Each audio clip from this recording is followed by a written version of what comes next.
Welcome to American Radium. You are paid 1 cent per dial.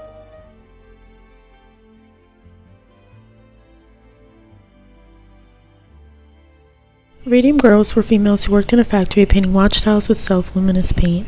The paint was made of radium powder, gum arabic, and water.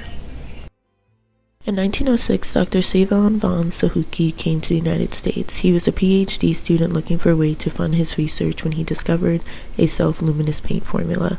He and Dr. George Willis opened the U.S. Radium Corporation in 1917. There were 3 different factories in the United States where the radium was used. The first one was the American Radium Factory, founded in Orange, New Jersey in 1917. 5 years later, another factory opened in Ottawa, Illinois. At the same time, the Waterbury Factory opened in Waterbury, Connecticut. The United States Radium Factory used a brand name called Undark. They also supplied radioluminescent watches for military use. They employed over 100 workers. 70 of them were women who were painting watch faces with radium lace paint. The women were told that the radium was completely harmless, even though it was not. Paint our faces up and put mustaches, and a couple of girls painted their ears. The women were taught to use the method lip dip paint. They used camel hair brushes to apply the paint to the watches that they mixed themselves. After a few strokes, the brushes would lose its pointy shape. U.S. Radium instructors told them to fix this point using their tongues or lips. It was not long until radium began to negatively affect their bodies.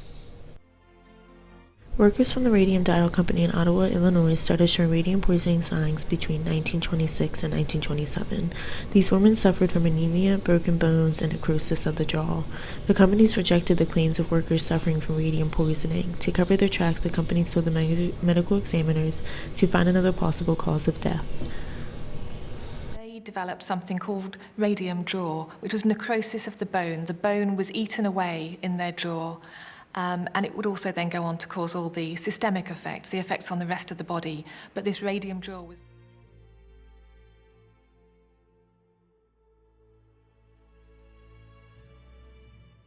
The owners of the company knew the danger of the radium. The scientists avoided exposure by using lead screens, tongs, and masks. Not long after the company opened, there were deaths including Dr. Edwin E. Lehman and several women who worked for the company.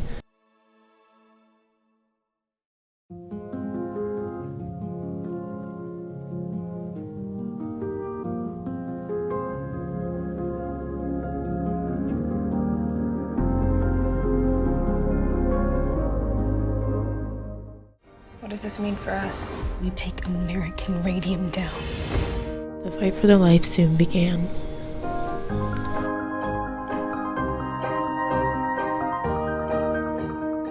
In 1926, 5 women came together to get their justice. Their names were Cornita MacDonald, Edna Husband, Albina Loris, Catherine Schwab, and Grace Fryer. These were the New Jersey Radium Girls. After coming together, it took them 2 years to find a lawyer who would help them file their case against the U.S. Radium Corporation. The case settled in the fall of 1928. The settlement for each worker was $10,000, $600 annuity, and $12 a week. U.S. Radium also agreed to pay all the medical and legal expenses. The story for the women of Ottawa was slightly different. In 1927, they were fighting for compensation for the medical and dental bills. It took them 10 years to find a lawyer to represent. In the spring of 1938, the Illinois Industrial Commission ruled in favor of the women. The ruling was not upheld until October 23, 1939, because Radium Dial kept appealing the case. After the case was heard 8 times, Radium Dial was forced to pay. The lawsuits and publicity established the Occupational Disease Labor Law and led to the founding of Occupational Safety and Health Administration, also known as OSHA. The radium tolerance level in the workplace was set to 0.1 microcuries. Radium paint was still used up until the 1960s, although better precautions were taken and workers who had to handle radium were given protective gear. Workers were no longer shaping paintbrushes by mouth.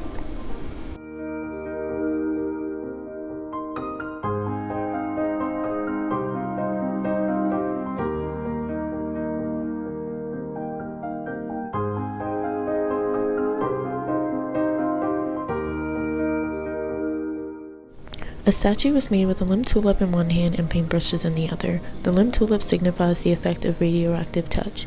In 2006, an 8th grader named Madeline Piller learned of these women and wanted to do something about the fact that nobody else really knew what happened to them. Her father, who was a sculptor, created a life-size bronze statue of this radium girl. It was unveiled in 2011.